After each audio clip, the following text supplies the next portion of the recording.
Hi guys, good morning, જય શ્રી કૃષ્ણ, જય માતાજી. કેમ છો તમે બધા? તો આજના નવા વ્લોગમાં બધાનું સ્વાગત છે. તો બધા અત્યારમાં જય માતાજી ભલું કરજો. અને અત્યારમાં બધા નાસ્તો કરવા બેસી ગયા છે. અમારા ભાઈને આવી ગયો છે કામનો ફોન. કામનો હો, ગામનો નહીં. હે કે જય શ્રી કૃષ્ણ. કેમ રહ્યો છે? જય શ્રી કૃષ્ણ. તાવ નથી કે ટાઈટ બાઈટ વાય છે અત્યારે? ખંભા દુખે છે, મમ્મીને ખંભા દુખે છે અને આવું બધું છે. તો હવે અત્યારે આપણે નાસ્તો કરી લઈએ. કા મેડમ? કા કાલે બ્લેક ટી શર્ટ, આજે વ્હાઈટ ટી શર્ટ. હે કે કાલે કેસરી, પમદી કેસરી. કેસરી તો જવા દીધું, ક્યાં જવા દીધું? નાખી દીધું, નહોતું સારું તો હવે મસ્ત ટી શર્ટ નાખતું હતું.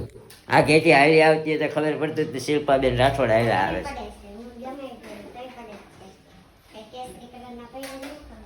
સારું લાગતું હતું કેસરી કલરનું. હવે બ્લેક પેન્ટ ઉપર ને વ્હાઈટ પેન્ટ ઉપર મસ્ત એક નંબર લાગતું હતું. લઈ આવજે પાછું કચરામાં. કચરામાંથી દીધું પાછું ત્યાંથી. બરાબર, આવું બધું આવ્યું. હવે અત્યારે આપણે જો નાસ્તો બધા કરી લીધો છે. હું એક બાકી છું તો કરી લઈએ. તો ગાઈસ વાગી ગયા છે અત્યારે 10:30 ને આપણે થોડું ઘણું કામ પતાવ્યું છે. હજી વાસણ ચડાવવાના બાકી છે, માટલું ધોયું છે એ બધું ભરવાનું બાકી છે, અને નીચે જસ્ટ કામ પતાવી રહ્યા છે. હજુ ઉપર તો બધું કામ બાકી જ છે. હજી અહીંયા બધું પડ્યું છે આપણે, અને ઉપર હજુ કપડાં સુકવવા જવાના છે ને ઉપરના માળનું બધું કામ બાકી છે. બટ આજે આપણે નવું કામ કરવાનું છે, વોશિંગ મશીન સાફ કરવાનું છે, એટલા માટે આપણે શરૂ કરી દીધું છે. અને આ જે નીચેનું ખાનું આવે ને એ આજે આપણે સાફ કરવાનું છે. તો આવું આપણે ક્યારેક કરતા હોઈએ છીએ, યાદ આવે ત્યારે આપણે ખોલી અને અંદર આપણે જે રેગ્યુલર કપડાં વોશ થાય છે ને તો એનું કચરું થોડું ઘણું હોય તે ભરાઈ ગયેલું હોય છે. એટલા માટે હમણાં ઘણા ટાઈમથી આ સાફ નથી થયું, આપણે કરવાનું છે. તો ગાઈઝ અત્યારે આપણે આ ખુલી ગયું છે ને અંદર જો આ કપડાનો મેલ છે એ બધું આપણે સાફ કરવાનું છે.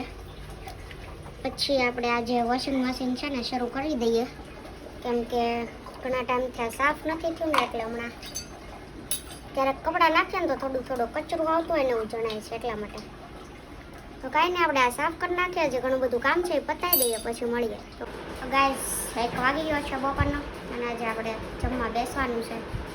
પણ કાંઈક નવું કામ નીકળ્યા જ કરે. સવારમાં ફ્રીજ સાફ કર્યું ને અત્યારે પાછળથી એક બોલ નીકળી ગયો છે અને પાણી ભરાયું. બોલ ચેન્જ કર્યો, કેમ કે ફ્રીજ બંધ કર્યા કે લાઇટ જાય ને એટલે પાણી પડે છે પાછળ, એટલા માટે કરવું પડે એવું હતું. તો એ કર્યું. મગનું શાક બનાવ્યું છે, રોટલી ને મરચાં ને છાશ ને બધું છે. તો આજે છે રાંધણ છઠ, તો આપણે બપોર પછી રસોઈ કરવાની છે. કાલ સાતમ છે તો કાંઈ નહીં, હવે શું કરીએ શું નહીં જોઈએ. તો ગેસ વાગી ગયા છે 6 અને આપણે આજે છે રાંધણ છઠ. તો ઘડીક વાર સૂઈ ગયા હતા, પછી ઇસ્ત્રીના કપડાને બધું કરીને અત્યારે આપણે બનાવીએ છીએ થેપલા. કાલે રાંધણ છઠ છે ને તો 6 વાગ્યા છે પણ શરૂ કરી દીધું. અહીંયા આપણા વેળા થેપલા થઈ ગયા છે આટલા બધા, અને આ તીખા કરે છે મમ્મી ચોળવે છે ને આપણે વણવાના છે. તો આટલા બાકી છે હજુ. તો બીજું પછી સબ્જી ને એવું કરવાનું છે, અને અત્યારે થેપલા ને એવું બધું ખાવાનું છે અત્યારની રસોઈમાં.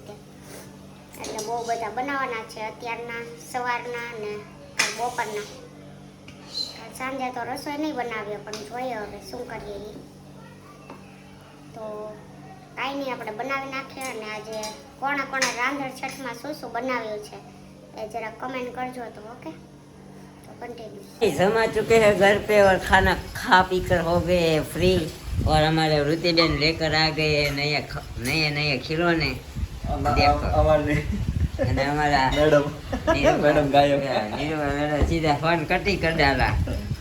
तो जो અમારા ઋતિબેન ના અંકલ લઈ આવ્યા છે નવું રમકડું. લઈ તો બેટા જોવા દેતો.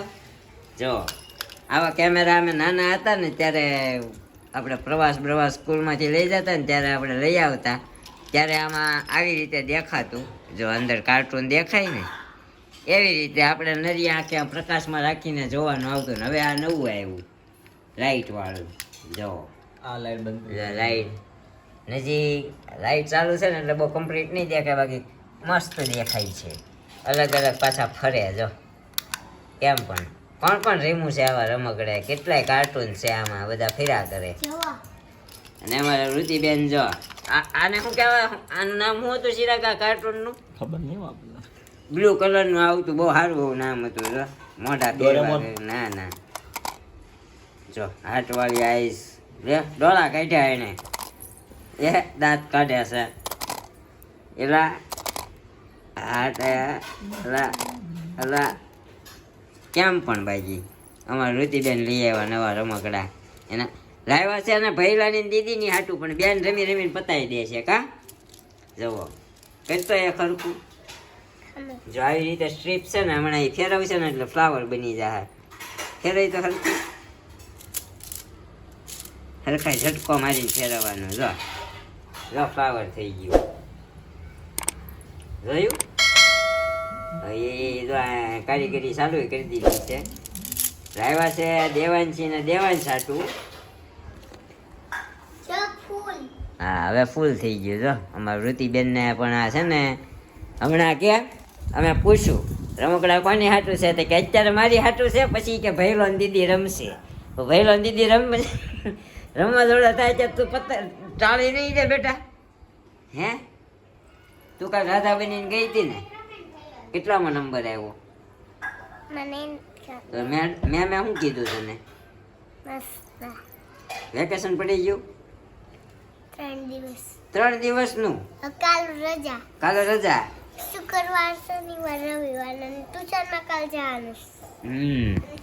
સ્કૂલ વાળાને કેવું સારું, ખબર નથી પડતી કે છોકરાને આપણે ભણાવવાના પૈસા દઈએ છીએ કે રજાઓના પૈસા દઈએ છીએ. કા નકરું ફીમાં જ વયો જાય છે.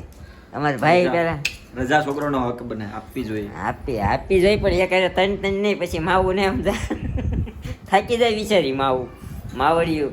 આવડા પાછા છે ને હેઠા બેહે નહીં છોકરા, એને છોકરા કહેવાય, પણ હવે બધું ભેગું થઈ જાય એટલે પછી કાંઈ કહેવાય નહીં. અમારા ઋતિબેનને તો બહુ મગજમારી, અમારા ઋતિબેનની મગજમારી રહે. અમારા દેવાંશી દીદી ક્યારેક કજીયો કરે, સાના નો રે. કા તું એ તોફાન કરશો ને? હે અચ્છા લ્યો સરસ. તો અત્યારે આપણા મેડમ ધોઈ રહ્યા છે વાસણ. કેમ પણ અહીંયા પાણીનો અવાજ બહુ જ્યાદો આવે છે. કા હે ને કાંઈ નહીં, બન્યા જો મેડમ નવરા થાય પછી આપણે પાછા મેડમ હારે થોડી વાર્તાલાપ કરીશું. मैडम जी हो गई है फ्री और उसने पिया है दवाई शिरोहनी से शिरोह निकलता है हमारे मैडम को. અમારા મેડમને શિરોહનો પ્રોબ્લેમ છે, ક્યારેક નીકળે બહુ આથાવાળું કંઈક ખવાઈ ગયું ને આવું હું નડે છે ખબર નથી પડતી. શિરોહમાં એવું હોય, કોઈકને લીંબુ ખાવાથી નીકળતું હોય, કોઈકને આથાવાળી વસ્તુ ખાવાથી નીકળતી હોય. તો અમારા મેડમને થોડોક એવો પ્રોબ્લેમ છે. કા ક્યારેક નીકળે તો નાની સીટી જેડ પી લે તો સારું થઈ જાય. કા તાર કેવું ક્યારેક નીકળે ઈ મને જ ખબર છે, નીકળે છે. અમને બહુ નીકળતું ભાઈ, અમે મેં તો 7 તમને કઈ કહેવાય, તમને કઈ એટલે તમારે સુધારવું. જોયું ભાઈ નીકળતું તું મને મને ખબર છે ભાઈ, શીળા નીકળે એટલે રહેવાય નહીં. મને તો અહીંયા કપાળે ને બપાળે ને જ્યાં હોય અહીંયા ઢોકળા થઈ જાય. અને પપ્પા બિચારા આખી રાત વાહો ખંજોળતા તઈ નીંદર આવતી. તઈ તો આપણે નાના હતા અમે ભાઈબંધ. ઓ ભાઈબંધ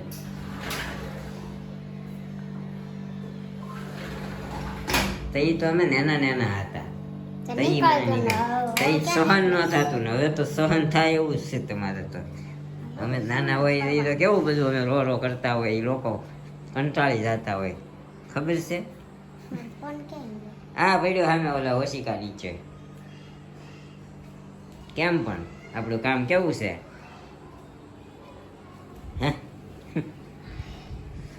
તો કોના ઘરમાં દવાખાનું છે એ કહેજો. કોના ઘરમાં કોને નાની નાની પ્રોબ્લેમ આવી બધી હાલતી હોય છે, એ બધા જરા કોમેન્ટ કરજો, હાજરી પુરાવજો આપણને.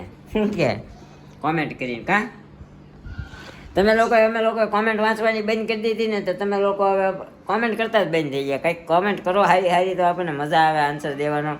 વચ્ચે વચ્ચે ક્યારેક ક્યારેક આપણે કોમેન્ટના આન્સર આપી દઈશું. કારણ કે કોમેન્ટનો આન્સર દેતા હતા ને તો અમારા મેડમ છે ને આમ વ્લોગ લાંબો થઈ જતો હતો, પછી કાપી એડિટિંગ નહોતું સરખું કરી શકતા એટલે પછી વાંચવાની બંધ કરી. શું કે કા તો શું કે આજે શું કર્યું આખો દી? કાંઈ નથી કર્યું, કામ કર્યું. શું કરું? એવું છે? ઇસ્ત્રીને કપડાં 2 દિન હતા એ કર્યા બપોરે. હમ. ત્યાં 6 વાગી ગયા, પછી થેપલા ને એવું કર્યું. એવું કર્યું. તમારા મેડમ બહુ ડીજે ના મમ્મી છે ને ગયા હતા આજુબાજુવાળા બધાને ઘરે પૂરી ને શક્કરપારા ને એવું બનાવડાવવા. અત્યારે તો હાલવા ગયા, થેપલા ને બેપલા ને બધું વણ્યું કર્યું બધું. મેડમ અને મમ્મી અહીંયા ઘરે બધી આવી રીતે આઈટમની તૈયારી હાલે છે. ને 2 દી પછી જ છે આઈટમ. કાલે છે સાતમ, પરમ દિવસે આઈટમ, એટલે શનિ અને રવિ 2 દિવસની રજા આવવાની છે. અને શાનેરી હાણા ગોરી શાનેરી હાણા સો બનાવતા નથી આવડતું મને શાનેરી હાણા સો. છાયાબેન તમારી કોમેન્ટ આવી રહ્યા છે ને એ કોમેન્ટની વાત કરી દઉં હું જરાક. છાયાબેન કેવા મહેતા ને, મને ભૂલાઈ જાય નામ બધાના. છાયાબેન મહેતા એવું નથી, આપણને કોઈ જાતનો અફસોસ નથી. આવું હું કોઈની બળજબરીથી કહેતો નથી. આજે થેપલા વણ્યા છે ને તો તેલ સડી ગયું છે એટલે છે ને અત્યારે બહુ દાંત કાઢવાના મૂડમાં છે નહીં અમારા મેડમ. તો આપણે આ વ્લોગનો એન્ડ છે ને અહીંયા જ કરી દઈએ. આવતીકાલના વ્લોગમાં તમને મળીશું. અમારા મેડમ જવાના છે એના પપ્પાના ઘરે, થોડુંક કામ છે અહીંયા એને, એટલે આઈટમ કરવા નથી જવાના. તો મળીશું હવે એક નવા વ્લોગ સાથે આવતીકાલે સવારે 9 વાગે. ત્યાં સુધી જય શ્રી કૃષ્ણ, જય માતાજી, bye bye, thank you for watching.